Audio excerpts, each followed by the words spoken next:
guys? We are back with another episode, and for this one, I'm going to start with a little thank you. So, a year ago today, I got on a call in Connecticut with the both of you, and we decided to talk strategy. You both had some pretty big plans of what you wanted to do with the brokerage, what you wanted people to know about it, and I'm going to call myself out and Travis a little bit.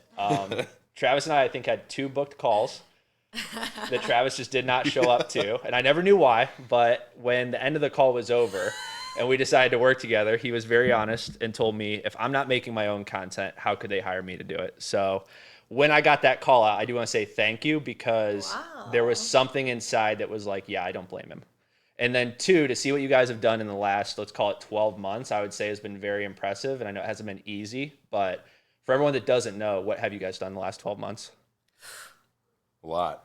Yeah, so we moved into our new headquarters office in Middleburg Heights. So moved the brokerage out of Cleveland, and then to Middleburg Heights was just step 1. Yeah, that was a pretty big move for us. We had been at that other office since we opened in 2015. Yeah. And we just wanted more space. The old office was kind of broken up, and the square footage wasn't terrible, but just the way it was broken up is tough for trainings and everything. Yeah. So there's a lot of just random seating and stuff like that. So now we have a really nice training room that we can, we train our agents and we can bring people in, and it's just real comfortable, and it's more like a student setting where they're facing the front. We got a projector, and then we have a lot of open office space for agents that want to move in and just work in the office for the day. So. Yeah. And for people that don't know Kayla, obviously this is your first time on the podcast. What has your career been up to being a partner at Local? Because everyone doesn't know your story. Yeah, so oddly enough, I actually started in title. So. And what is title? Does title actually do anything? I don't really know. What is title? They do everything. I can't get a deal done without them. So yes, they are very essential to our business. Okay. They clear liens. They do many things, but you need a title company. So I started in the business in 2014. Graduated in 2010. Did not go to college. 2014, got a job at New Market Title, which is where every other business in the world is, on Rockside Road in Independence. I was there for 3 years until they shut down, and then I moved from there over to Cross Country Mortgage. So I was at Cross Country Mortgage for 5 years. I worked with Don Galvin at his branch in North Ridgeville, and then from there went straight to Local, where I got licensed in 2019. So did you always want to go into real estate, or was title just a job you could find? So I've always been interested in real estate. Title was a great start for me because I wanted a 9 to 5. I wanted structure. So it was great for me to start there. But it was too behind the desk for me. And you guys know me now, so you can see why that did not work. But so really from title, I was the knowledge part. And I liked the business. It didn't deter me from it. So moving to cross country, my mindset was, okay, now I can be a little bit more hybrid, right? I could be in the office, but I can also be out growing my business because I liked the people aspect of it. So you were originating loans there? I was originating and processing. By the time I left, I was doing every job there. And you had that itch, I haven't been a realtor yet. Well, I had that itch because the contracts are coming in, and I'm wait a second, I'm getting paid this, they're getting paid that. I'm I want that, and I get to be out. I'm but I would see them selling, and I was working with, I was closing loans for teams that are still around right now. So I'm okay, well, they're doing well, they're doing this, but then I would never see them doing anything other than that. So that's when I was well, I knew I wanted to get into investing, and I knew I wanted to grow a portfolio, but I didn't know who was doing it. And in 2019, that was it. And not that I wouldn't have chosen him, because we got along right away. For those of you that have been to, I know people watching the podcast, there's probably a good amount of people that have heard of our local networking events. I met Travis at a local networking event. I got the contact from, I think at the time my mom was working at Innovative Title. Adam's wife was working there. So I called, I'm hey, I made a mistake. I've interviewed with all these brokerages, and I'm not going to drop any names because I still work with these people and I have respect for them. It's just not what I was looking for. I didn't want to sell for 25 years. Yeah. You know, like I can see how people burn out doing that. So I call these guys and they're like, hey, well, we've got a networking event coming up on Thursday. And at the time I was at PJ McIntyre's, so I knew of the place because I grew up there. I've been to the bar before. So I'm like, okay. I go downstairs and there's like 60 people there. And I'm like, what did I just get myself into? How nervous were you? I was petrified.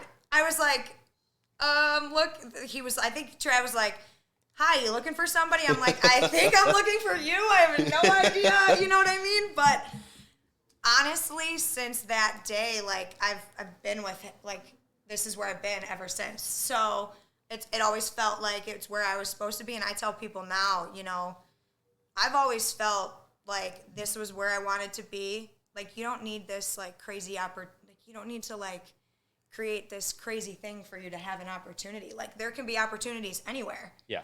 And I'm not a grass is greener type of person. I stayed and we watered our grass and here we are.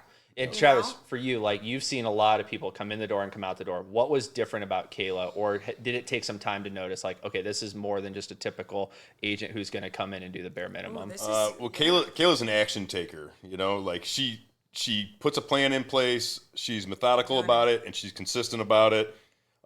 She does all the things that you read in a book that you should do that not a lot of people do. You know, like going B2B, stopping in, passing out cards. Nobody does that really. They say they do it.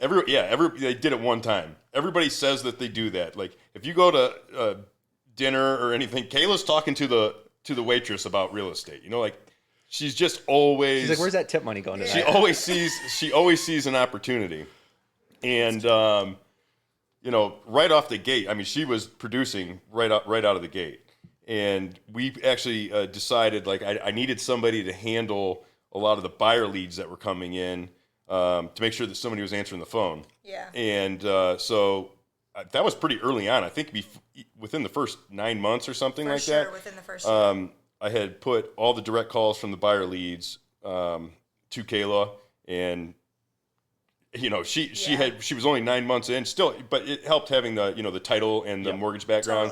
Totally. So still 9 months in to be trusted with the buyers leads that are coming in. Like I was impressed with her work ethic and how much she cared and how much she pushed and all of that. And then so fast forward to year 5, I was actually sitting in the conference room, and Kayla was in there, and I said I gotta hire somebody to help me recruit. I said, you know, I'm being pulled in too many different directions, and to get where I want to be with this brokerage, I have to make sure that that's like a focus of somebody in, you know, one talent person. has to come in. Right. Because it's hard, you know, you start doing the recruiting, and then you get dragged over here to a flip, and then you're over here doing operations and everything else. And I kind of told her what the job description would be. And in my head, I was like, I want to ask her, but I don't want to ask her if she doesn't want to do it. Yeah. You know what I mean? And she actually said, so I didn't formally ask her. No. You're like, I really need this thing that you have all the skills for. And I was just waiting to see what her response would be. Yeah. And she said, well, do I check those boxes? That was exactly it. Yeah. And I said, yeah, you check all the boxes, but do you want to do it? And she's like, yeah, I do. Let's do this. And so she actually, without any formal agreement or anything, just like took charge, started running sales meetings, started doing recruiting. And then we sat down and talked about, you know, bringing Kayla on as a partner. And so that's basically how that whole thing started. But I was so impressed that without any, I mean, part of it, I guess, is trust. You know, we've known each other for a while and she knows how we work. But for her to take initiative like that with no agreement in place whatsoever, and I think she did that for 2 months before we even sat down and wrote up any type of agreement whatsoever. And so, Kayla, do you think that's because you were in these like corporate, maybe 4-wall type offices where now that you had this opportunity that didn't need 5 rounds of management to check it, you were like, I'm jumping on it? Yes, but I also think that he needed help. And I always had believed in like everything that, because I've learned from him throughout the years too. So he went from being a mentor to being my partner in like 2 seconds. So a lot of it was, I'm going to show up for him. Yeah. You know, like he's given me this opportunity to get into real estate, and it's changed my life. You know, like everything he's taught me has changed my life and made my family better. And so for me, it's like I got that, you know, motivation wears off. You know, like you can only be motivated for so long. But Yeah, I've it's been up, down. inspired. I've been inspired by him and the industry since I met him. So like that inspiration doesn't go away. So I just wanted to quickly put myself in, okay, what did I need when I started? Okay. What could have helped me become an agent, or what support could I have had? And I want to be that for everybody in the office, because if I can show them what they can do, the sky's the limit. Because I never would have thought we would have, to be honest, I never would have thought we would have been here this fast. I just put my head down and kept my eyes up, like my head was down. I kept, you know, just in my path doing my thing. I don't worry about like, hey, this deal fell apart, or hey, this person said this, because we've got to move on. We've got shit to do, you know? And do you think a lot of, because people always say there's no work out there, no one wants to work. Do you think a lot of agents you're seeing come in for the first time, they kind of want that hope? They want to feel inspired in the same way? Totally. Because it's, you know, I don't know what that is. You just catch that? I think so. All right, chop that out. So it's weird how they do it. Like in school, it's just like, don't do this, don't do this, don't do this. They teach you how not to get sued. Okay? And that's how you pass your test. Is they teach you how to not get sued, how to not get in trouble. So then when we get them, they're afraid to do anything. Yeah. They don't know where to start.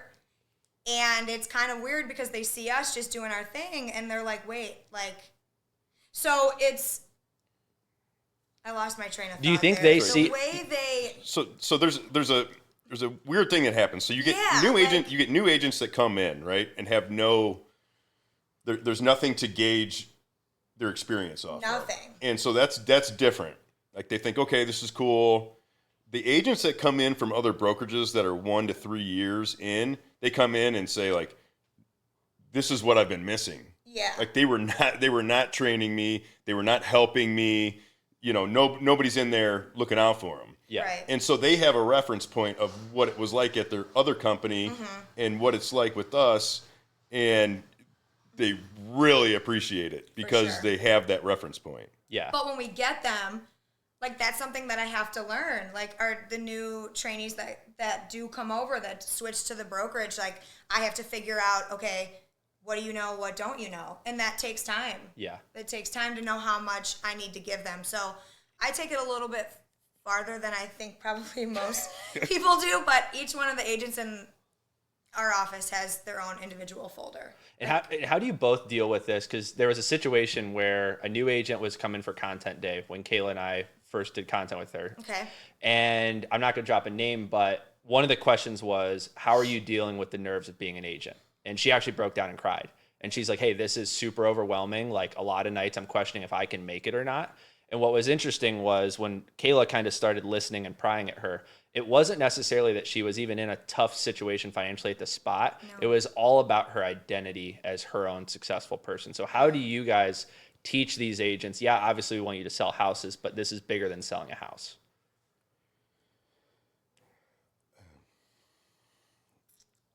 Because I've been in the office enough times to know that that's almost like a belief in everyone, but obviously you have to do something to get them there, right? Yeah. Right. Yeah. And it's the confidence building thing. It's, you know, because if you focus, like Kayla teaches a relationship style sales technique. Yes. Mm-hmm. And we just went through how many weeks of training? 42 weeks of relationship style training.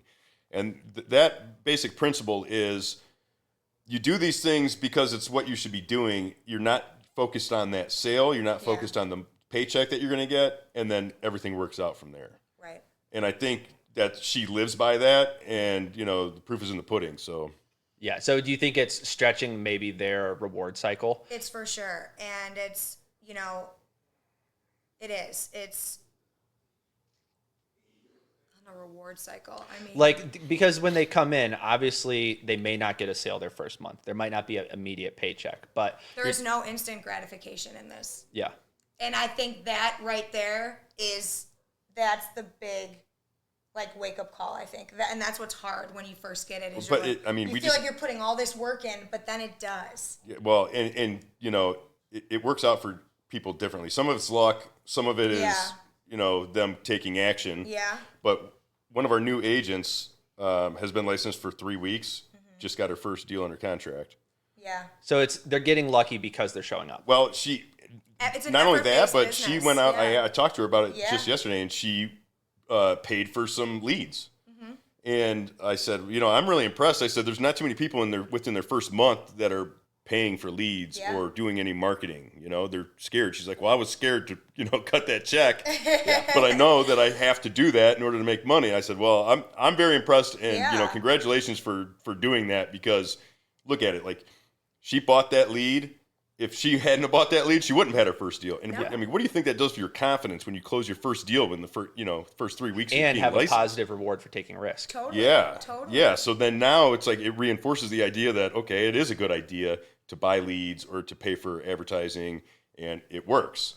And I think, is there kind of this vibe now that the team is bigger, that once you see someone else succeed, now there's kind of this new blueprint? Because on top of the training you're doing, they're now going, oh, they got a deal that way. And I'm assuming they're all talking to each other, right? Totally. Yeah, for sure. There's I've been seeing, which I love. I'm not seeing little cliques forming. I'm seeing everybody just like getting along. Yeah. Like there's no cliques in the office. Like everybody, you know, even Kane, like we talk about him, he's a younger kid, but he's doing so much and he's there every day, and Shandor too, that if anyone has questions and Travis or I aren't around, I do feel comfortable with him in answering them. Yeah, and people in the office feel comfortable that they can call him and ask him too. You know, our broker, like we just left training. I teach every Tuesday at 10 a.m. and then Travis Wednesday at 10.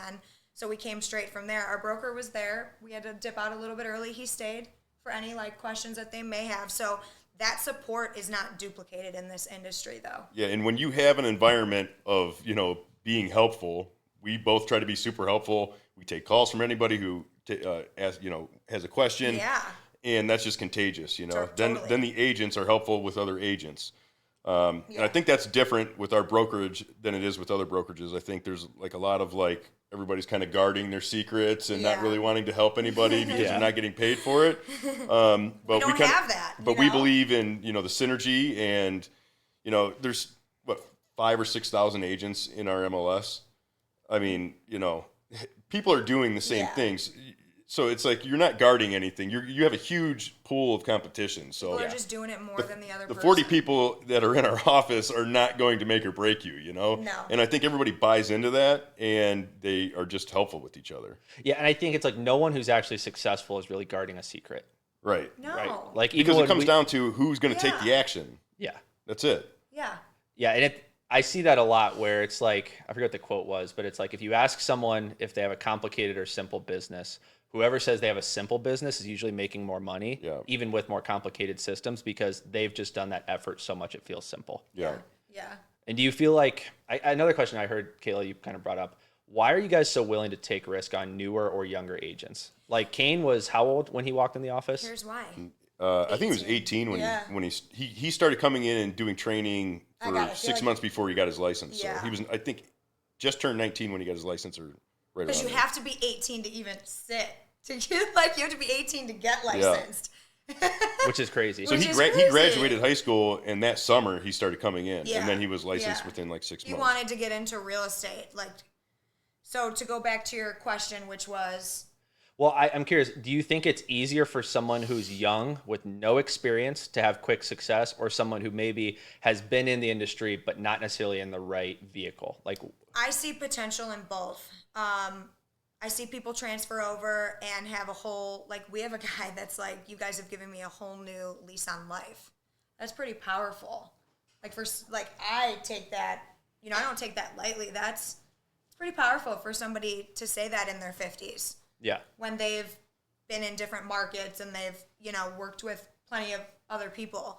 The one thing that I do want to say is I'm just, like, I was petrified when I started, but I'm not afraid anymore about anything. So in trainings, I think a few weeks ago, I asked everybody in here, I said, how many people, raise your hand, would love to list a new development of brand new properties? And of course, everybody's hands go up. And then I asked how many people are meeting with builders to make that happen. And everybody's hands went down. And I said, why not? Tell me why not. And Kane said, I'm a little scared. I said, I'm not though. So set that appointment and I've got your back. Yeah. So you pry the fear out. He wasn't there because he was at an appointment. I said, and Travis is not afraid either. I said, even if we had things going on, if you called both of us in the middle of the day and said, hey, I just set an appointment for 2 hours, one of us is going to show up. Yeah. And I think that's something I heard you talk about with Brent about Rich. It was like, hey, just do the part I've asked you to do. And then when you don't know what to do from there, you came in and actually closed those deals, correct? Yeah. And so I think a lot of people don't realize, like, you do offer that. So if an agent comes in and then let's say they get to that point of I'm frozen, I don't know what to do in a transaction, they're not going to lose it. They're going to have someone step in, right? And here's the thing that now going back to the transfers is they feel like if they pick up the phone and ask a question, there goes their commission. So I have to tell them, like, I'm not taking your commission for asking a question. Like, that's our job. Yeah. That's our responsibility. Like, I feel, and I know he does too, because I know his integrity, and that's why he's my business partner. We feel incredibly responsible for them, you know? So I would never leave them hanging. It's not something I could do. What are some signs of agent trauma that you have both seen? Oh, like, meaning like, okay, they come in and you're like, well, we didn't cause that. Like agents transferring in Yeah, that have transfer specific. Insecurities are super loud. So anytime we start talking about like files or paperwork or going over this, I would say some companies, what they do is they're newer agents. They're maybe afraid for them to make mistakes, so they already have like built-in transaction coordinators. I don't like that. I don't agree with that. I still do my own transaction coordinating, and I can still handle it doing 7-8 million a year. You can do it if you want to. Yeah, I want my docs to be it's not the right difficult. way. It's No. not difficult at all. It teaches you how to But be. that's also a way that they can try to retain agents because they're like, oh, are you going to be able to do this on your own? And it's like really like Probably. I know. Yeah, probably. Listen, I know. And I'll make more money by doing it that way. Totally. I know that it could be a little bit risky the way that we're doing this by giving them everything and making them, you know, because that was the thing. Like, I had done that all on my own. I had figured it out. I could go anywhere and do whatever I want. All of us can at any time. Yeah. But is it going to feel the way it does here with us? And I don't think they could say yes. Probably not. I don't think so. And is that something you're screening for? Like, how do you check if someone's going to actually fit within local? There's a vibe. Yeah, there's I mean, I definitely think, a vibe. I If think you're you an can- entrepreneur, Like we don't press anybody. Like you can tell like they want to be here. Yeah. You know, and if it feels like they're not sure, we don't really press it. No. You know, we don't really press it. we really don't chase. No. We really don't. And I think it's just real obvious. You meet with somebody, and some of it takes a while. You know, you have to start a relationship, and so they know who you are and get to know you and everything else. But you know, you can tell they want to be there. It's not like we're We're not forcing. selling people. Yeah. You know, we really think you should come. We really think you should come. Yeah. And they're inspired, and it's because they're inspired. You know, they see. We us just bring do them in, things show them to- what we're doing, Yeah. and if wanna that be looks cool to involved. them, you know, great. Yeah. Yeah, and that's, you know, I think that when you're doing that and you're living in your truth and you're, you know, like Travis says, I'm consistent. I do the same things every day. People see it. I think Yeah. the right people find you. Yeah. And has the networking event brought a lot of new people you didn't think you would meet? Totally. Yeah, for sure. Every week there's people there that I don't know, and how? It's so crazy to Yeah. me. Like, yeah, I think that we've got, I mean, last week I asked everybody to raise their hands. There was like 20 new people there. Yeah. And it's funny because something clicked. Like the networking event's been going on for, 10 years, but something really clicked about 4 months ago, beginning of this year, to where it was like, I think we had 80 people, and then it was like, bam, we had 100. Like, wow, not only was it 100, but there was like 40 or 50 people here I'd never met before. Yeah. And then the next month, 90 or 100. And you're like, okay, this is cool. And I always tell people just to set the right expectations because, you know, if you come in at 100 and then you show up and it's 40, you're like, oh, what's going on? Yeah. Well, I always say, like, once May, June, July hit, you know, it's nice weather, you know, people have other things to do. Yeah. And typically it'll go from like last year would go from 80, kind of drop down to like 40, and then peak back up. Yeah. And we had like 100 last, That was July. Yeah. Yeah. I mean, it always depends too. Like we always have a different speaker there. So different speakers bring different crowds of people too. So we always try to like switch that up, not make that stale. You know what I mean? Like not just your typical, your mortgage guy's up there talking, or your title company's there. These are people in the business, entrepreneurs that invest and do other things, and people go to see their story of how they got to that success. That's what everybody wants to know, right? That's what and that was so nerve-wracking. For everyone who doesn't know, my first time ever coming to your event was when I spoke. That was your first time coming? Yes. I'd never been. So, Yes. That's where I met you. Yeah, so- Are you getting nervous now talking about it? Because I remember, so I was excited. I like texted Katie. I'm like, we're going to work with Travis and Kayla from upstairs. And then like at the end of the call, I don't remember which one of you asked her, like, what are you doing next Thursday? And I was like, and I was kind of like being loose about it. I was like, I don't think I have anything. You're like, cool, we need a speaker. And I was like, I hate when people ask me, what are you doing on a certain day? Because you're like, they're hitting me up for something. It's a bait switch right now. And so I remember I said yes. And then immediately it hit me. I was like, okay, there's going to be a lot of people here. So the night before, just abused stimulants, stayed up till like 3 or 4 in the morning making this presentation. It was great. And right before we go up there, Travis and I got it all set up. Travis gives this speech. It took us a minute too, hooking up to the internet, on the TV. It was like a whole process. And I'll give Aviator a shout out. They're a good venue, but they got to fix their tech, because that immediately when I had to go to present, the screen went blank and I started panicking. So I'm like trying to get it up, and I don't know who yelled it, but someone goes speech, and I was like, all right, it's game time. And then I gave the speech. Don't remember any of it, but I remember afterwards I was like, okay, this is at least a good room of people I can come to. Yeah, totally. It's funny watching somebody and they're like nervous, but like I couldn't tell you were nervous at all. Yeah, I think afterwards I went home and I don't even think I scrolled on my phone. I think I just sat on the couch for like an hour. Yeah. Exhausted. Were you exhausted? Yeah. And Katie's like, you did a good job. I'm like, she's not going to tell me if I did a bad job. So then I'm like watching the video and I was like, it was okay. I could have done better. But that's important. Like I go back on those, and that's part of getting better with public speaking too. Like I hold myself accountable for that stuff. So I look back on it and I'm like, okay, probably shouldn't have said that, or work on that. And that makes you better too. You were completely uncomfortable in that moment and you did it anyways. And then I started doing more. So shout out to you guys for the offer. But what are some of the unique like people you've met at hosting this event? Because you've been doing it for years now, right? And like not everyone in there is a normal bland person. There's a guy there that owns a gun range in Parma, and he's like, hey, I would love to like bring your crew by. And then it had me start thinking about like self-defense classes and like CEs, and that's what comes of those networking events. So now I'm working with him on putting a CE together, which is funny because he ended up bringing it up to me recently, and I'm like, wait, there was a guy at our networking event. I remember his name. I have his card. So I look back on our emails and I'm like, let's meet on Thursday. He's like, cool. You know, like that's simple. So that was a weird one for me. Well, it's cool because like a lot of people are into real estate even if they're not in real estate. Yeah. You know, this isn't really our networking event, but this is kind of a funny story. There's a band in town that I've been watching these guys for 15 years, and they've changed names a couple times. And the lead singer, guitar player is named Billy. Billy, if you're watching, I had a great time at your show.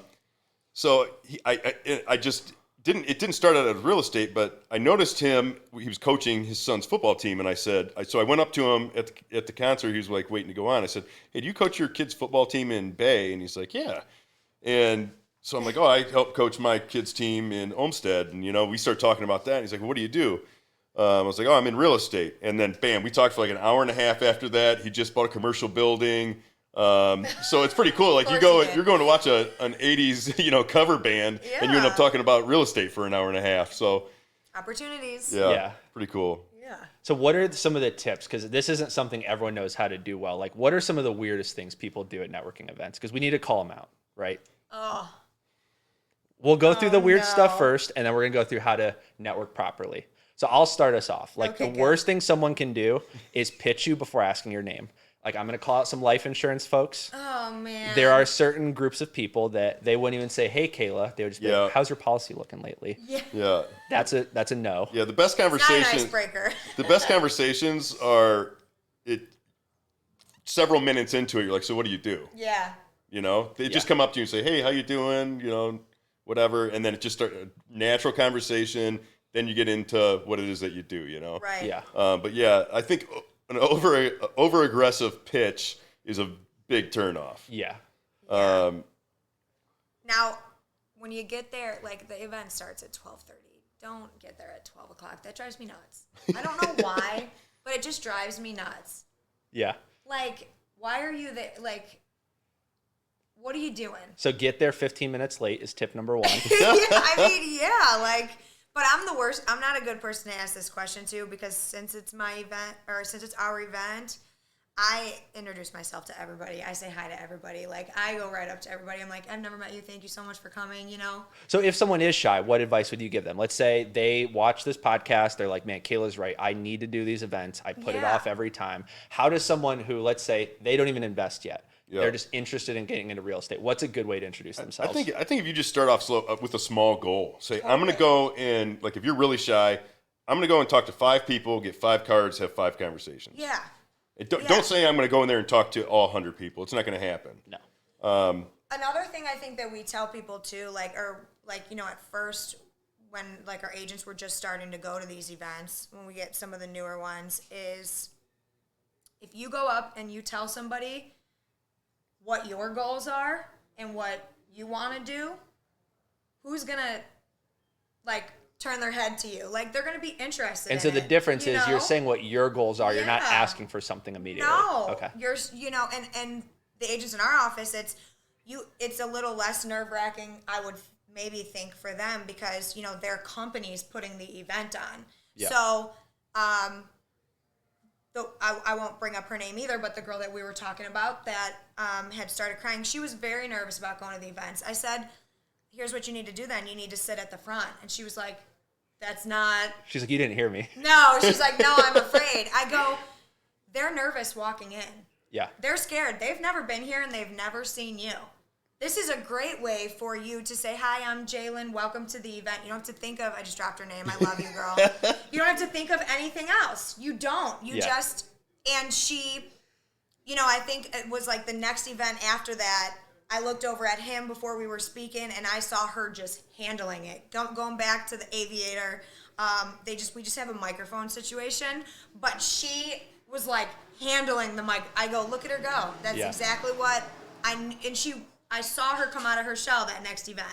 And so let's talk about the introductions. We didn't do them the last couple events because obviously a lot of people are there. But I think it was super helpful for me and Katie because Katie didn't want to do it. And I told Travis about this. I love Katie. She's like, I'll go to this event if I don't have to do the intro. And I was like, yeah, sure. Sounds good. And then you texted me and you're like, she's doing the intro. And then I waited till we were in the car on the way there. And I was like, oh, Travis said you got to do it. Sorry. You know, his rules. But what was really good is it was the first time she publicly told everyone what she did. She's like, I'm Katie. I'm the one who's actually organizing all of your videos. I watch them 10 times. Alex watches them twice. Love it. Yeah. But for everyone out there, how helpful is it to even just know what your pitch is? Oh my gosh. Totally. And that's what we go over with them, you know? Because even though everyone's a realtor, they all have different, I'm Yeah. looking for this. Yes. But it can get confusing for people. So that's why, you know, I like when we get up and go around the room, but I do see that, you know, our attendance being so high, I think people keep coming because they don't want us to go back to that maybe. But now also everybody kind of has a feel for who they're going to. So that's why I always make it a point to say, hey, if you're new in the room, you know, raise your hand because we want to know what it is you what do. if you You're only not made getting the- over that. That's a good idea. Yeah, well, if you only make the new people introduce Yeah. themselves, Yeah, like that would be, idea. because if it is 20 to 30, then they're I also, mean, just the came thing out, with the but I introduction liked it. is it's super helpful totally because you're like, oh, okay. In a room full of 100 people, you're not going to make it around to everybody. But if somebody stands up and now you know what they do, and you're like, oh, I need to talk to that person. yeah, like whenever there's a plumber or electrician, everyone's like, that guy, Yeah, Well, for yeah. sure. because it's needed. So I think, how do you, tell people what you need, and Yeah. that's what you need to do. I'm new in the industry. I need contacts. yeah, Kayla's driving me nuts, telling me that I need 3 home inspectors, 3 lenders, 3 different this. So yes, you have to start building your referral-based business. All right, so if you two were talking to my timeline, let's hear your introductions of who are you and what are you looking for? I'm Kayla Carosella, and I'm looking for any agents that are not happy at their brokerage and looking to get inspired and do better. I'm also we are looking for flips in A or B areas. Okay, Travis? I always struggle with this because I have like 6 things that I'm working on. So what I do is I feel out what I think that, if what we could work together in, and then I just adjust my pitch. All right, to so them. my audience is probably 40% realtors, 30% investors, 15% random real estate people, and like 15% want to be entrepreneurs. So that's who you're talking to. Okay, so I'm Travis Tomlinson. I own a real estate brokerage. We train all of our agents how to invest in real estate and how to be excellent producing agents. And if you have any properties that you're looking to either sell, I'm always looking to buy flips and rental properties. That'd be like my basic pitch, talking about what I'm buying and what I do, what my business does. But Yes. Yeah. So if someone watching this, because this is a theme I brought up. Like I said, if they're a plumber, I'm gonna be like, hey, I need your number. Yeah, you can never have enough plumbers. So if you're a plumber, call Travis. Yeah. One thing I've talked about on the show with Journey and a few of my past guests is like a lot of guys, and I can't speak for girls, but a lot of guys my age are struggling with purpose, and maybe they know they want to be an entrepreneur, but they don't have a Travis or Kayla that they can talk to. And I think one thing I've been blessed with is I get to see all of these people who are doing all this different action. So Totally. Why do you guys think it is that like my generation, there's a lot of guys that are just kind of stuck. They don't know what to do. And maybe they would tell their friends like, oh man, I'm watching Ryan Pineda, I'm watching Brent Daniels. Yeah. But if you ask them, hey, what have you done recently? The answer is nothing. Well, it's kind of like a double-edged sword with how much information is out there. I think it can be information overload, and then you can't pin down what it is, what direction you want to take. Mm-hmm. When I started, there was like hardly any information out there, so it's good that there's a lot of information, but if you just sit around and watch those things and just never take action, then you'll never do anything. Yeah. And it can be hard if you're like, Ryan Panetta's saying do this, somebody else is saying do the exact opposite of it. Yeah. So it helps if you can find like a mentor who's actually doing it that you can talk to, and not just one of the talking heads that is also selling education.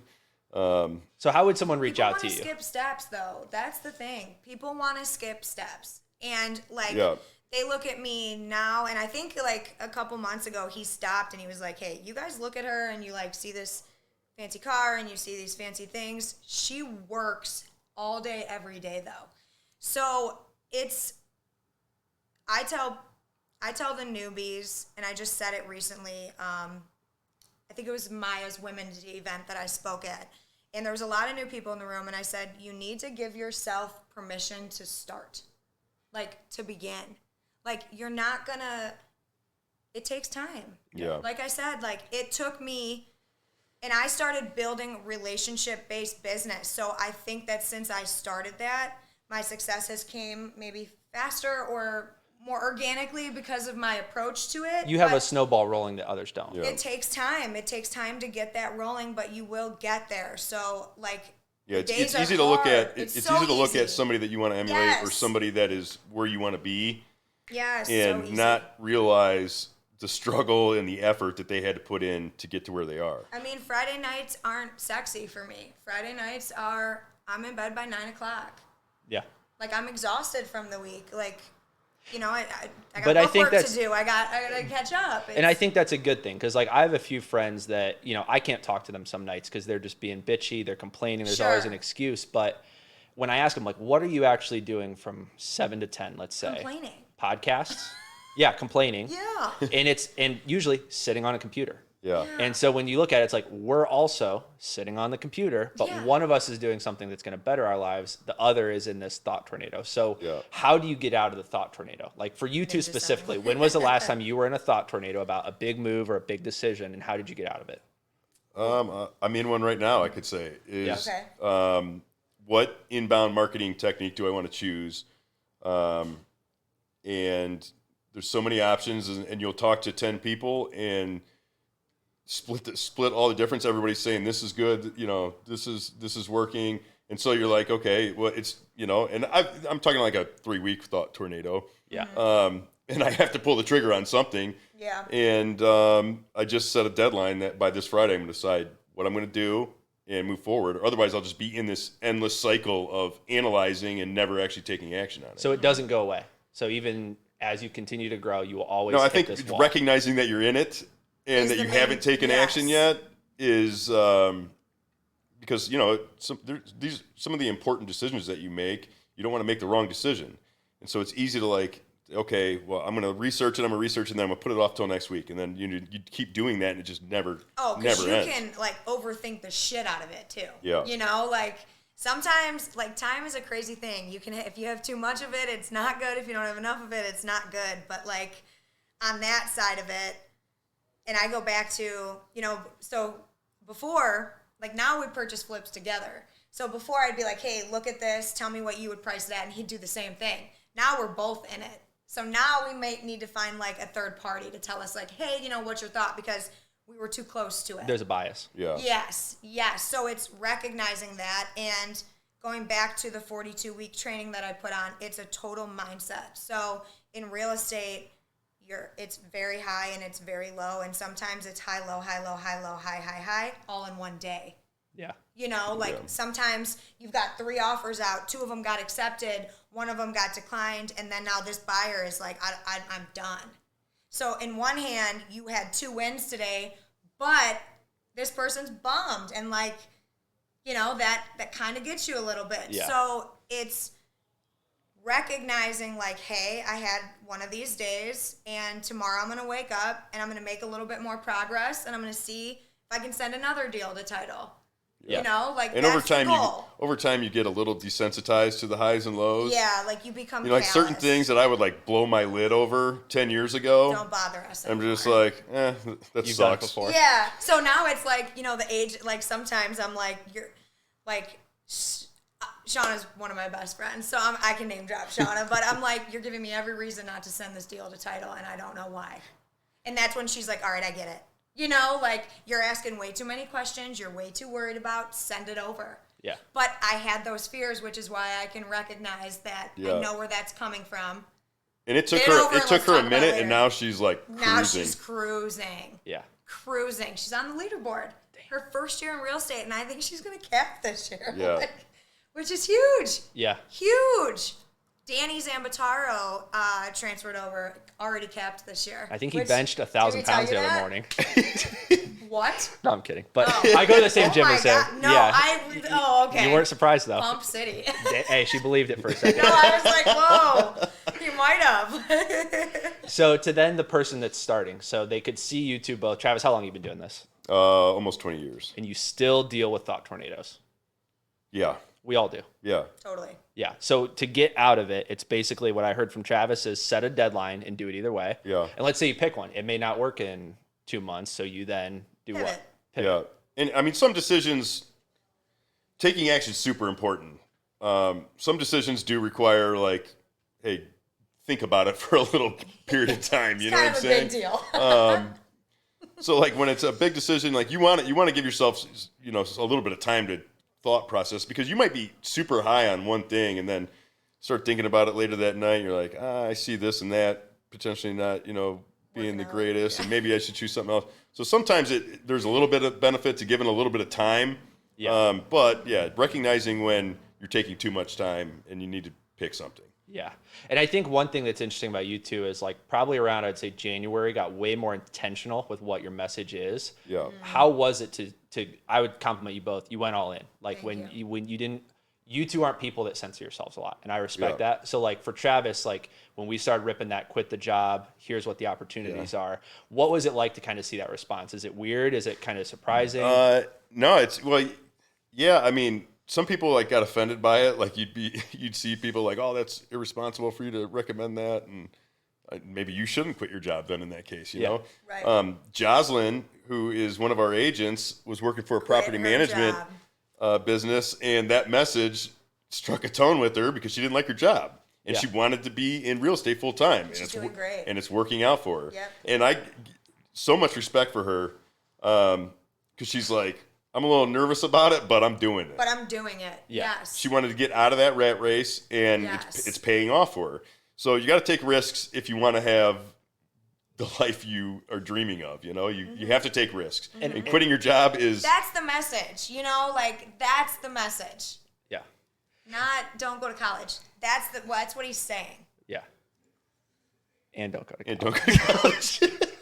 But I didn't go to college. Yeah. I mean, hey, I dropped out and I had a year left. So I think it's one of the bigger pictures, though, is you two took emotional risk. I will give you that compliment. Like, you could have easily been like, Alex, this is too extreme. Like, I'm not going to go out and rip that kind of a message. And then Kayla, there were days in the office where I was like, hey, we're making recruiting videos today. We're not doing the sugar, you know, hey, join our team. Yeah. You're going to talk about what they're suffering with now. That was difficult for me. Remember that? Like, And talk for people listening. Like, Yeah, what was going through your head? That was really difficult for me. What was going through my head was I don't want to offend anybody. I don't want to talk bad about these companies that I have a ton of respect for, you know?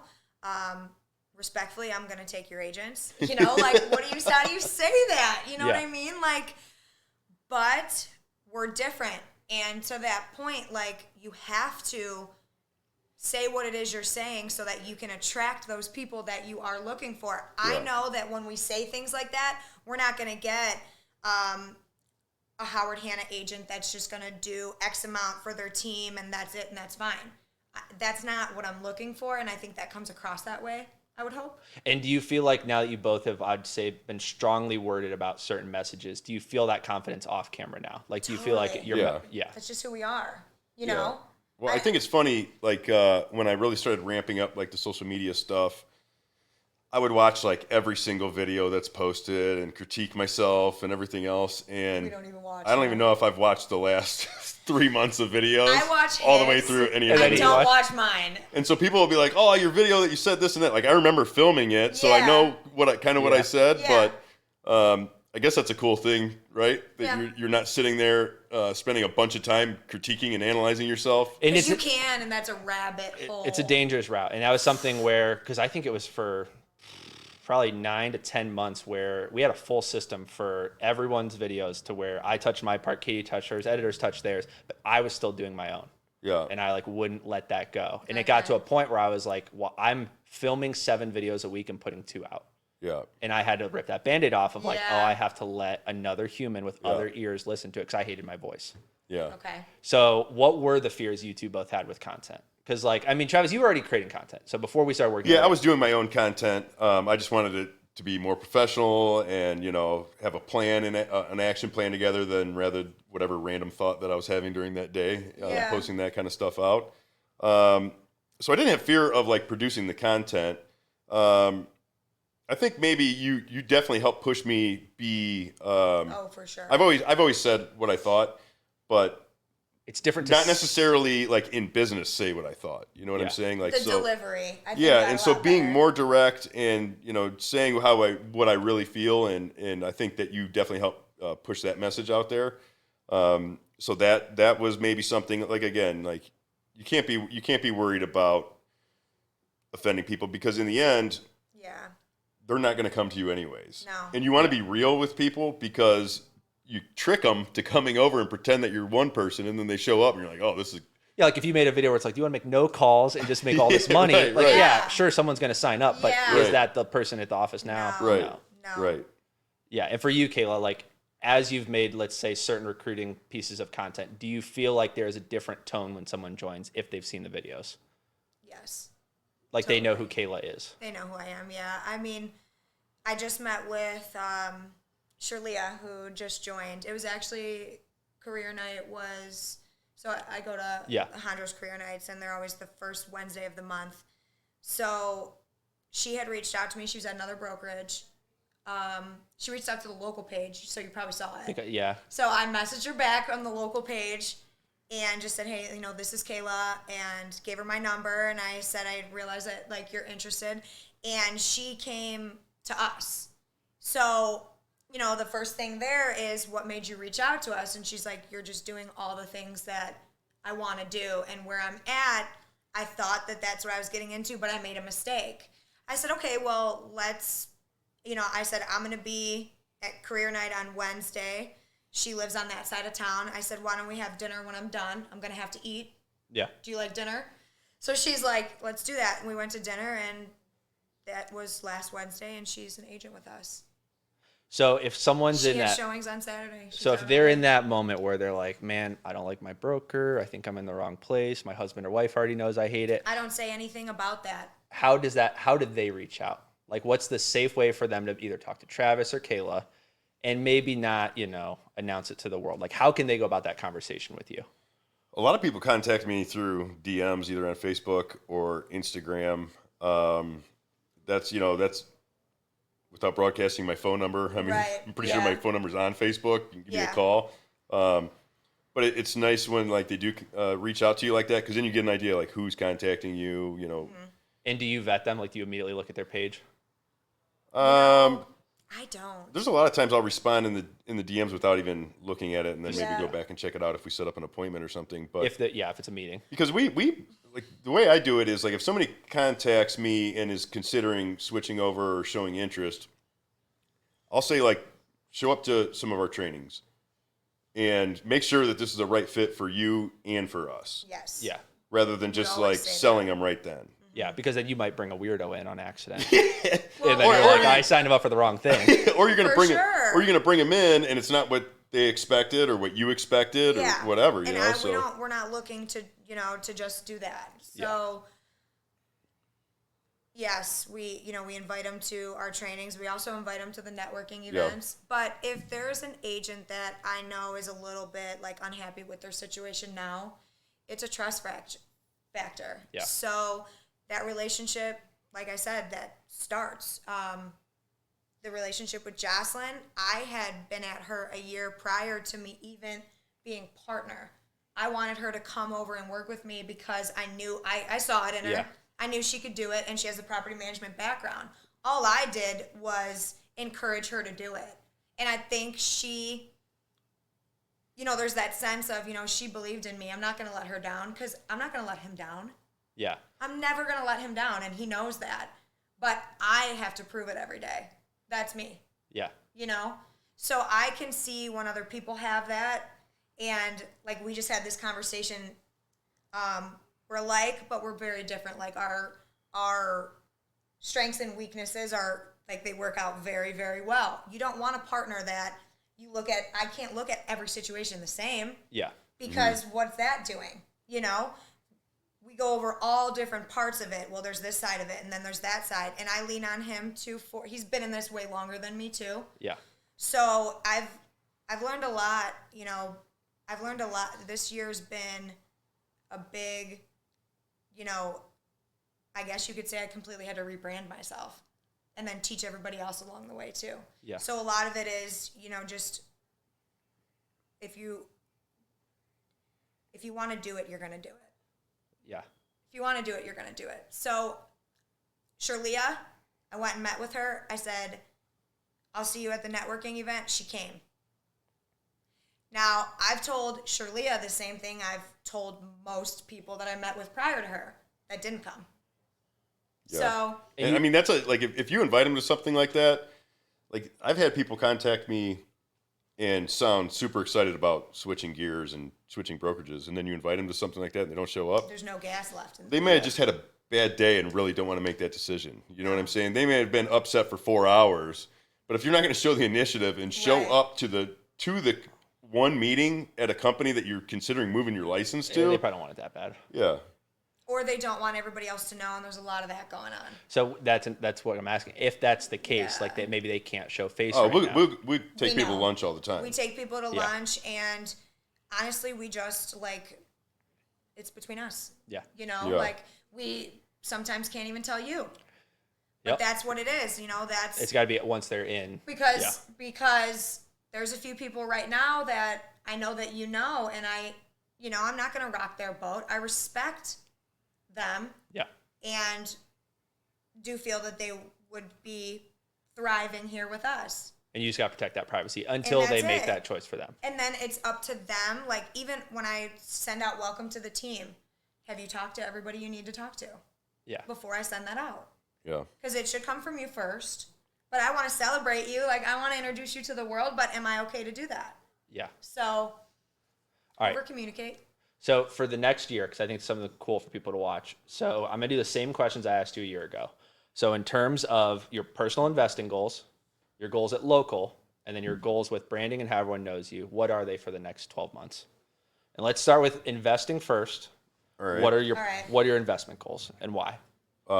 So I'm diversifying. Well, I'm rebuilding my investment portfolio. I'm going to do it slowly, and I'm going to do it in the suburbs. Okay. I was in the inner city before, and I have a very busy life, and with 3 kids, a wife, a business, and everything else. Like, I don't have the time to deal with high turnover.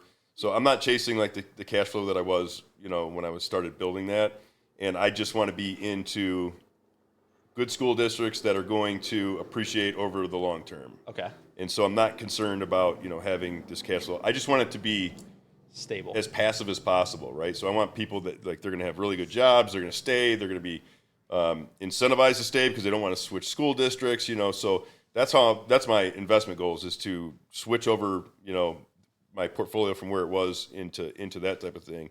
And then I'm looking to do 10 flips a year, and the same reason. Like, if I do 10, I can cherry pick the good deals instead of trying to do 25, and then you start stretching and doing smaller margins, and then you wasted a bunch of time on deals that weren't that profitable for you.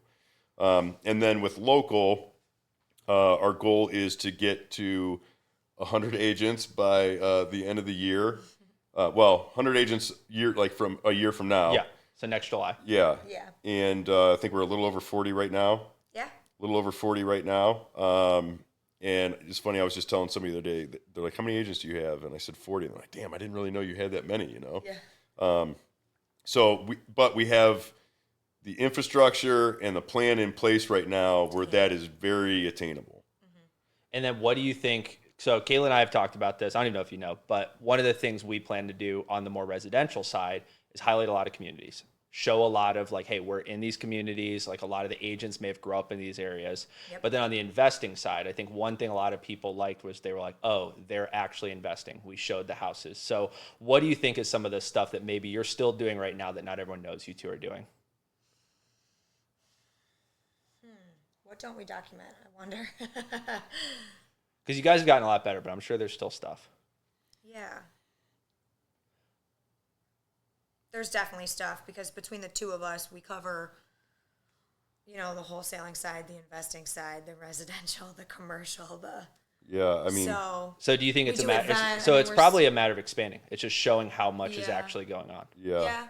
I mean, we are, I guess some behind the scenes things would be, we are talking about branching out to different markets. Yeah. Like, we want to expand out Akron to the is south on our side. Akron's on our radar, and then It's the funny east because side, like because we have Mario and Steve out there, Yeah. and Yeah, they're like the great. Far We East could sides. totally utilize them, and they're very much like us too. So Yeah. that's an area that we want to go into. I mean, we're not slowing down by any means. I guess my personal goal, like, I still am in that cash phase. So I'm still, purchasing, working, refinancing out. I'm still there, but we are focusing on like higher end flips. And now that we can do that together, that's been fun. Yeah. We've been able to. So we'll show people some of the difference between the Euclid Yeah. flip and the high end one. yeah. And then what about, I think a big one to talk about more is like, you guys have had a lot of agent success. Like, probably next time we do a video day, there's gonna be a lot of stories to tell. Yeah, and you and I are trying to figure out how to make this, TV situation kind of work. To where you own your where media we and own you the pick media. and you pick Yeah. what you create. Because I think there's a lot of Totally. ideas out there, and everyone wants to be seen as an expert in their area, but the goal is that the agents are winning, right? Yeah. Yes. And so I think a lot of that, and I'll give Kayla credit, is, I'll show up for a video day and Travis and I think, okay, you're filming with Kayla. And what Kayla has been amazing at is if an agent's in the office, they're getting on camera. Yeah. And so I think that's been good because they all hate it at first. But now if we look at someone like Kane, he can go do it without either of you there Yeah. and still do very well. Yep. So I think if we build off that and going back to building their confidence, because if somebody's confident, I just, there's nothing they can't do. So that's always the goal, to get them, confident, but kind of go into other businesses and kind of showcasing what it is that they also do, what areas they work in. Like, I would rather do that with them than make it all about us. And that's just where. Yeah, and from a recruiting standpoint, if you're highlighting, hey, this person had their license for 3 years, they came over, bam, you know, their career blew up. I mean, that's pretty important for recruiting, right? Because And that people just want to see it. yeah, you're saying we can do this for you, but you can show them that we're doing this for this person, you know? Yes. Yep. Like Danny Zampataro, he was already a producing agent. He already had decent business going. And he Now just he's said just this really was the fastest year he's ever capped. Yeah. Yep. All right. And I mean, he's all smiles. I mean, every time I see him, he is just thrilled, you know, and I love to see that. And how does that feel for you guys to like Oh. go from a point where like obviously like step one is Travis and Kayla's success, but now you're getting to that point where it's like obviously you still have your own goals, but Totally. there are now a lot of people who would say I became successful because of this company you two have created. Yeah. I think I said this in one of the videos, but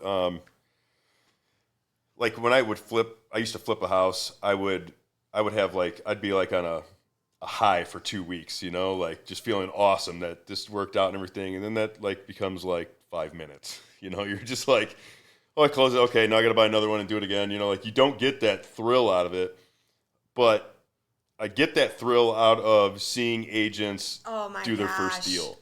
And so that's cool because it's not like, obviously we make some money off of it, Yeah. but But we ride that high. it's more like, yeah. damn, they listened to us and they Yeah. did it, Like, the thing. and it worked, It and worked. like great job, you know. Yes. So like it's I get a big thrill out of watching Totally. people succeed by, you know, just implementing the plan. And he knows when I'm having like one of those days where it's low. He's good about being like, well, we got this going for us, or but this person did this, and we do that all the time. Because like you have to find things that like keep your energy going, like because there's a lot of things that are gonna suck your energy in this. Yeah.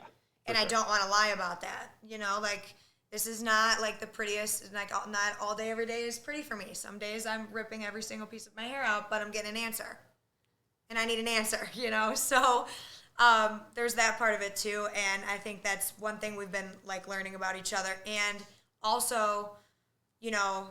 Not every day you're going to get a happy agent. So you got to kind of track what they're going through too. And in one hand, you might have somebody in the office that's crushing it and then having a great week. And then over here, this one just lost 3 deals and they don't want to hear about your good week.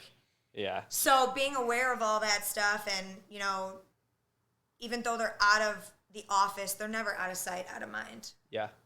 So what is your message for the next 60 agents that are going to join in the next 12 months? What would you say to them now? Get ready.